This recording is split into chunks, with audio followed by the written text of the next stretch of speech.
નમસ્કાર વિદ્યાર્થી મિત્રો, કાલે ત્રિકોણની અંદર એક અગત્યનું પ્રમેય શીખ્યા. એ પ્રમેય આજે ફરીથી તમને સમજાવું છું કે જેથી તમને પ્રમેયની સાબિતી આપવામાં કોઈ તકલીફ પડે નહીં. તો સૌથી પહેલા તો એક એની આકૃતિ છે એ જરા જુઓ. આકૃતિ કેવી રીતે દોરવાની છે. આપણે ત્રિકોણ એબીસી દોરી દીધું.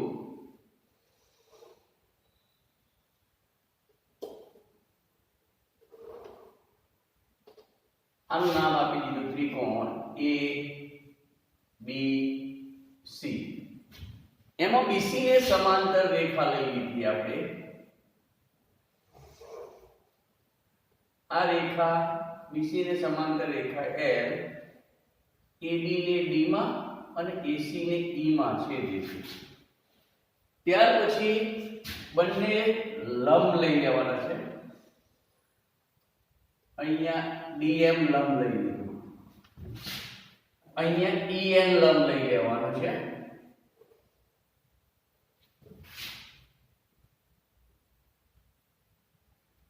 બંને વેધ લીધા. હવે એક ત્રિકોણ બીડીસી લીધો છૂટક રેખાથી અને બીજો ત્રિકોણ બીસી લીધો, એટલે કે અહીંયા બે બી લીધો.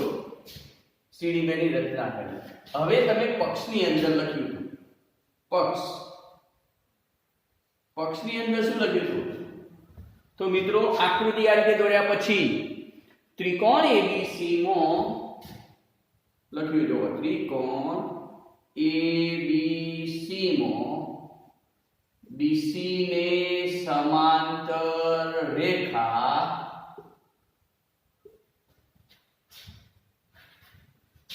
ત્રિકોણ એબીસી માં બીસી ને સમાંતર રેખા એ એલ છે. એ એબી ને ડી અને એસી ને ઈ માં છે. રેખા એલ એ એબી ને ડી અને એસી ને ઈ માં છેદે છે. ત્યાર પછી સાધ્ય લખવાનું છે, સાબિત કરવાનું છે. તો આથી બે ભાગ પડ્યા તો અહીંયા એડી ભાગ્યા બીડી બરાબર એડી ભાગ્યા સી. આ સાબિત કરવાનું છે. હવે અહીંયા સાબિતીની અંદર સાબિતી લખ્યા પહેલા તો આપણી પ્રમેયનું વિધાન એવું હતું કે ત્રિકોણ એબીસી માં કોઈ એક બાજુને સમાંતર રેખા બીસી ને સમાંતર રેખા ત્રિકોણ એબીસી ની બાકીની બે બાજુઓ એબી અને એસી ને બે ભિન્ન બિંદુઓમાં છેદે તો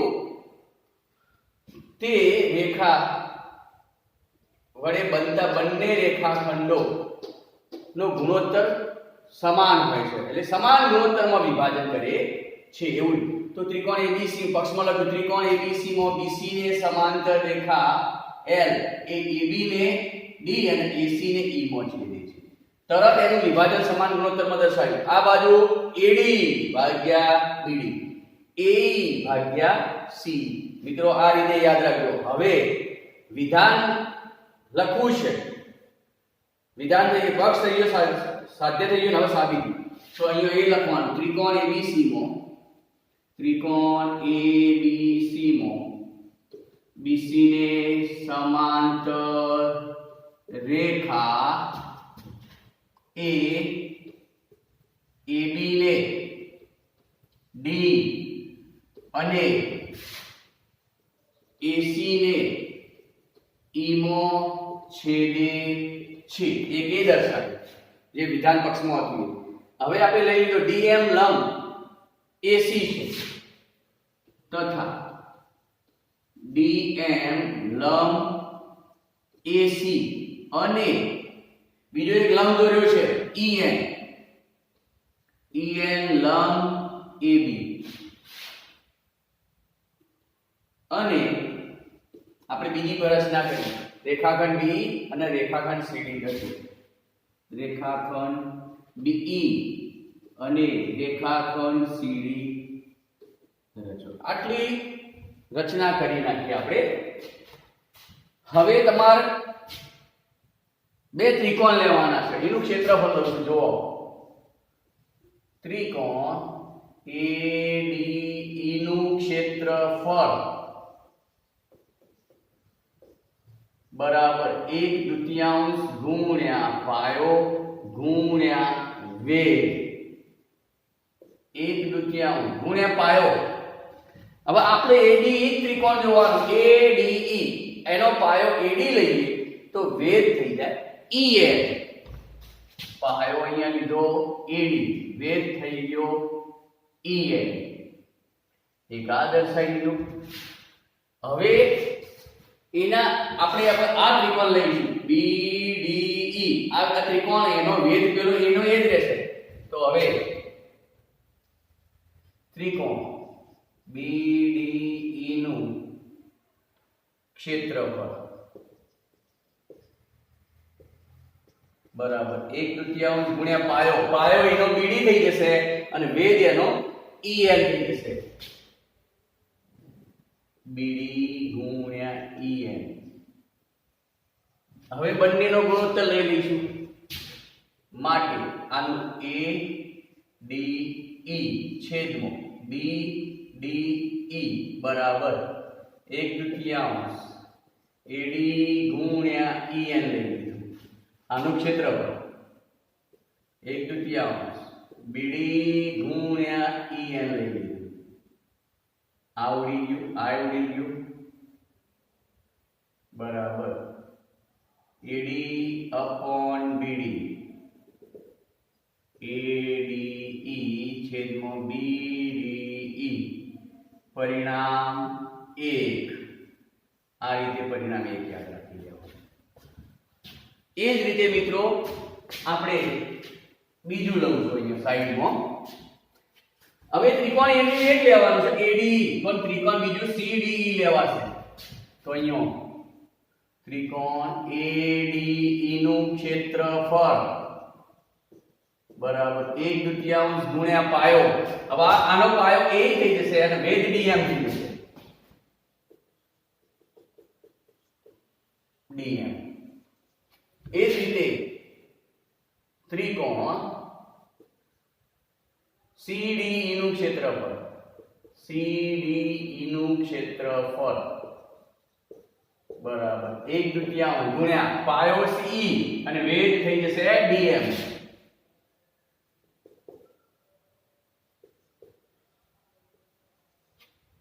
માટે ADE છેદમાં CDE બરાબર 1/2 AE ગુણ્યા DM છેદમાં 1/2 CE ગુણ્યા DM.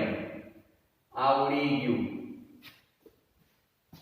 માટે અહીંયા રહેશે ADE છેદમાં CDE બરાબર AE upon CE. પરિણામ 2. બે પરિણામ મળ્યા મિત્રો. હવે અહીંયા એક લીટી તમારે વધારાની લખવાની છે 9મા ધોરણ આધારિત. એક જ પાયા પર આવેલા અને બે સમાંતર રેખાઓની વચ્ચે આવેલા બંને ત્રિકોણો સમક્ષેત્ર હોય. અહીંયા લખી દઉં છું. એક જ પાયા પર આવેલા અને એક જ પાયા પર આવેલા અને બંને બે સમાંતર રેખાઓની વચ્ચે આવેલા બંને ત્રિકોણો સમક્ષેત્ર છે. માટે આપણે બંને ત્રિકોણો એક BDE અને CDE નું ક્ષેત્રફળ લઈ લઈએ.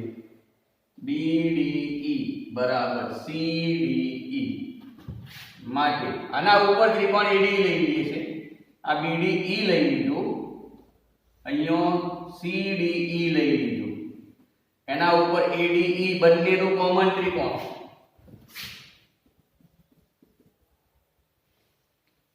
આને પરિણામ 3 આપી દઈએ, 1 2 અને 3. તો પરિણામ 1 2 અને 3 પરથી આપણે બધું સરખાઈ દઈએ તો સીધું થઈ જશે AD upon BD બરાબર AE upon C સાબિત કરી શકાય છે. આટલો પ્રમેય મિત્રો 5 માર્ક્સનો પ્રમેય છે, તો ધ્યાન રાખજો, એક પણ મુદ્દો ખોટો પડવો જોઈએ નહીં. હવે આના આધારિત સૂત્રો છે, એ સૂત્રો તમને લખતા શીખવાડું છું. આ પ્રમેય તૈયાર કરવો ખૂબ જ જરૂરી છે, તો લખીને તૈયાર કરી દેજો. હવે જોઈએ છે સૂત્રો. આ પ્રમેય આધારિત સૂત્રો, એના દાખલા ગણવાના થતા હોય છે, અને એ દાખલા ધ્યાન રાખો.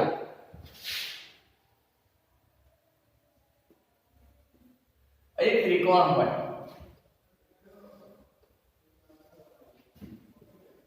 ABC ત્રિકોણ, એની કોઈ એક સમાંતર બાજુ છે, અહીંયા આપણે D અને E લઈએ છીએ.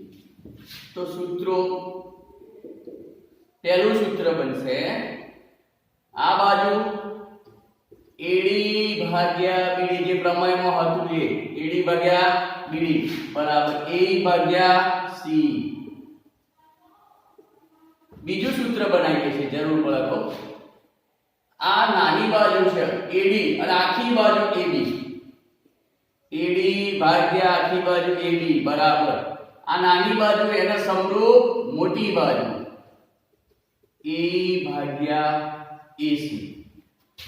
ત્રીજું એક સૂત્ર બનાવવું છે, આપણને આ બાજુ નહીં આપી, આનું માપ આપેલું છે, તો BD ભાગ્યા AD આખી બાજુ અને આ બાજુ C ભાગ્યા AC.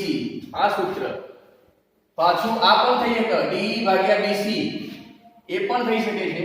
ચોથું લખવું હોય તો આ બાજુ ભાગ્યા આ બાજુ થઈ જાય, નાની બાજુ સમરૂપ મોટી બાજુ AD ભાગ્યા AB બરાબર DE ભાગ્યા BC પણ થઈ જાય, D ભાગ્યા BC. ટૂંકમાં તમે આ ઘણા બધા સૂત્રો આના ઉપરથી મેળવી શકો છો. તમને શું શોધવાનું છે એ અનુસંધાનમાં આમાં આપણે દાખલાઓ થોડા ગણીશું, એ પહેલા આપણે સ્વાધ્યાય જોવાનો પ્રયત્ન કરીશું. તો આ સૂત્રો જાતે બનાવવાના હોય છે, આકૃતિ ઉપરથી, ક્રોસ નહીં. આ બાજુ લઈએ, આ બાજુ હોય, આ બાજુ તો એના આ સમરૂપ, એટલે કે ટૂંકમાં આ બે ગુણોત્તર સમાન, આનો નાનો, અથવા આ લઈએ તો આખી બાજુ લઈએ, આ લઈએ તો આખી બાજુ, આ અને આ લઈ પછી આ લેવાય નહીં. આ બંને લો તો આ બંને થઈ જશે, આ બંને BD અને C લઈએ તો એની સાથે સમપ્રમાણમાં લઈ લેવાના. આવી રીતે સૂત્રો મેળવવાના હોય છે મિત્રો.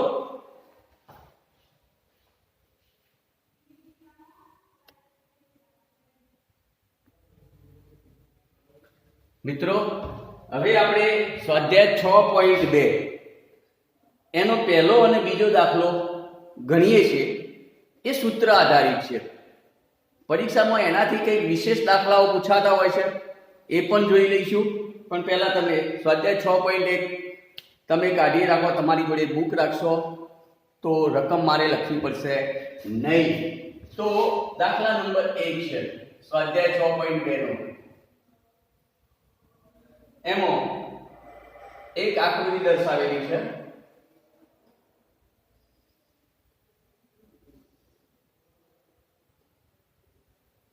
ABC એમાં એક DE રેખા જે BC ને સમાંતર છે. પ્રમેય શીખ્યા એ અનુસાર આનું માપ 1.5 સેમી આપેલું છે, આનું માપ 1 સેમી આપ્યું છે, આનું માપ 3 સેમી આપ્યું છે, અને આપણે EC શોધવાનું છે. તો મિત્રો એકદમ સરળ. તો પહેલું સૂત્ર લખી દઈએ છીએ. આ બાજુ આપી છે, આ બાજુ આપી છે, આ આપી છે, આ શોધવાની છે. સીધું સિમ્પલ. તો આપણે સૂત્ર લખ્યું AD ભાગ્યા BD બરાબર AE ભાગ્યા CE માટે AD નું માપ છે 1.5, BD નું માપ 3, EE નું માપ 1. CE શોધવો છે અથવા EC શોધવું, તો આ શોધવું છે.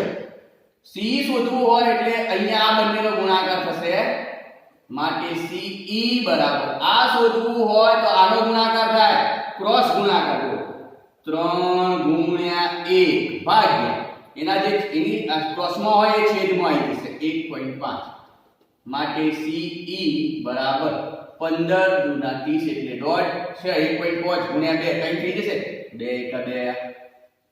આ CE નું માપ 2 મળ્યું. બીજી આકૃતિ આપી છે જરા જોઈએ આપણે.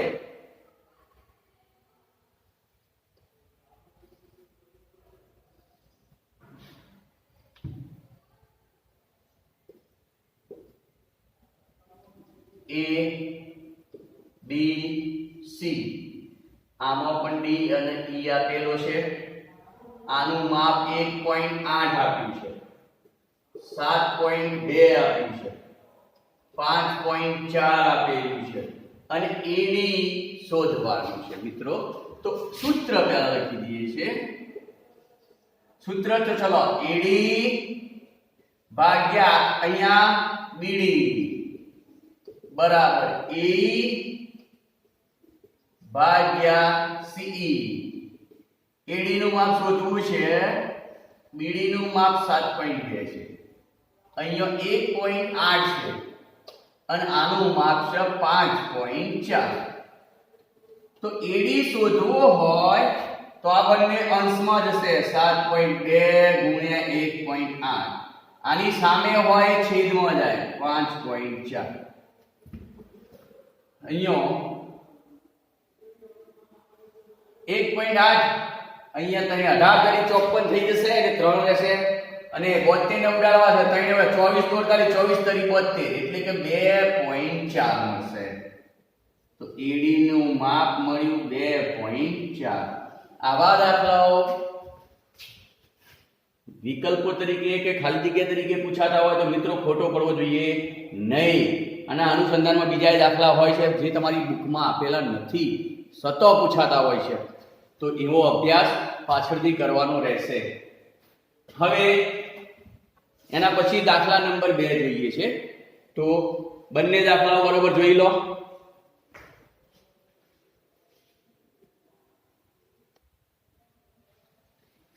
દાખલા નંબર 2 ની અંદર એક મિત્રો આકૃતિ આપેલી છે. PQR અને EF એના ઉપર આવેલો છે. તો EF સમાંતર QR છે કે નહીં એના માટે વિકલ્પ ચેક કરવાનો. દાખલો ગણતરી કરવાની, ખાલી બાજુનો માપ સમપ્રમાણમાં આવે છે કે નહીં એ જોવાનું છે. આની કોઈ ગણતરી કરવાની જરૂર નથી. તો આનું માપ તમને આના ઉપર સૂત્ર મૂકી દઈએ છીએ.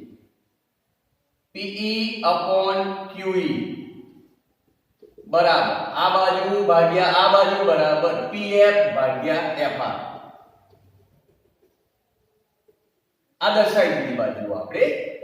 આ બાજુમાં દર્શાવી દો.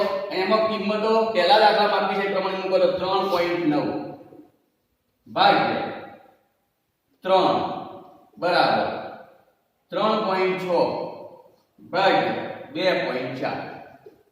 હવે આપણે જોઈએ આનો ગુણોત્તર સરખો આવો તો એનો વિકલ્પ એ બિંદુઓ બરોબર છે. તો અહીંયા 13 તરી 39 આ ઉડી જાય છે. 1.3 અહીંયા 1 રહેશે. 12 તરી 36 અને 8 તરી 24 હજી પણ ઉડાડીએ છીએ. તો અહીંયા બંનેનો ગુણોત્તર સરખો આવશે કે નહીં? અહીંયા 1.3 મળ્યું ભાગ્યા 1 બરાબર અહીંયા 12 તરી 36 અને 8 તરી 24 તો 9 અહીંયા 8 ચલો 1.2 આવ્યું છેદમાં 0.8 આવ્યું છે એટલે કે આ 1.3 રહેશે. પણ અહીંયા 4 ગુણ્યા 8 0.6 અહીંયા 0.4 તો અહીંયા હજી પણ 0.3 અને 0.2 એટલે 3/2 મળ્યું. શું મળ્યું? 3/2. ટૂંકમાં સરખું આવતું નથી. એકવાર જોઈ લો ફરીથી. કિંમતો મૂકું છું, બંનેની કિંમતો સરખી આવે છે કે નહીં. આનું માપ આપ્યું છે 3.9 છેદમાં 3. આનું માપ આપ્યું 3.6. અહીંયા 2.4. તો આ ઉડી જાય તો 13 * 39 1.3 રહેશે. બરાબર. અહીંયા 12 * 36 12 × 24 3/2 એટલે કે 1/1.3 અને અહીંયા 1.5 એટલે સરખું છે નહીં. આ ગુણોત્તર સરખો નથી. તેથી એના માટે EF તેથી લખાય EF નોટ સમાંતર QR. બસ સરખું છે નહીં. કેવી રીતે બીજો દાખલો છે, એમાં પણ માપ આપ્યું છે. સૂત્ર આનું આ જ મૂકીએ છીએ આપણે. સૂત્ર મૂક્યું PE/QE બરાબર PF/FR. ચલો એટલે કિંમતો મૂકીએ. P નું માપ 4 મૂક્યું, QE નું માપ 4.5 મૂક્યું, PF નું માપ 8 મૂક્યું, પેલાનું માપ 9 મૂક્યું. તો અહીંયા જોઈએ તો આ 4 છે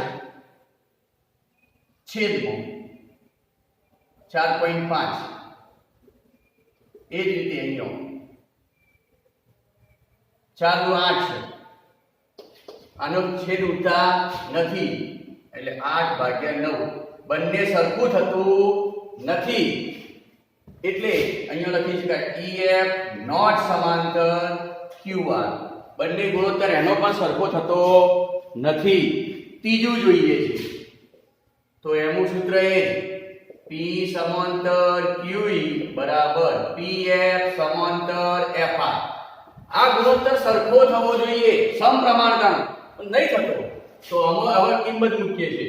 અહીંયા 1.28 PQ નું માપ આપ્યું છે. કેટલું કયું આપ્યું છે? PQ. તો આનું સૂત્ર બદલી દેવું પડે. PQ આખું માપ આપેલું છે, આ આખી બાજુ આપી છે તો એના અનુરૂપ PE લઈ શકે. P સમરૂપ આપણે PQ લીધું, આ બાજુ અનુરૂપ આખી બાજુ લીધી. બીજું છે PR અને PF શોધવાનું.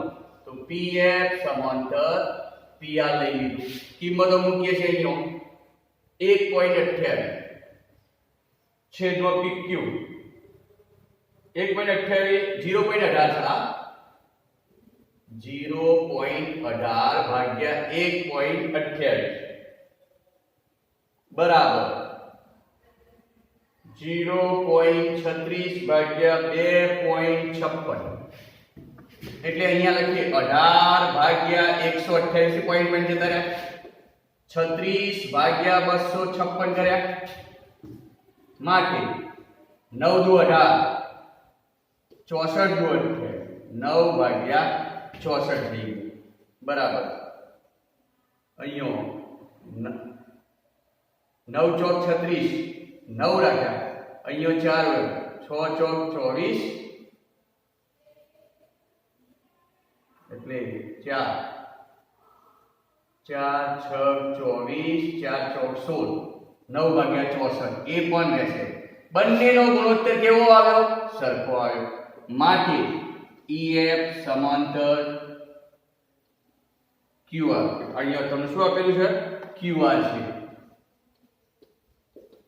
બસ આવું સાબિત કરવાનું છે આની અંદર. પણ આના લગતા દાખલાઓ કેવા પૂછાય છે એ હું તમને કાલે મૂકીશ, જોઈ લેજો.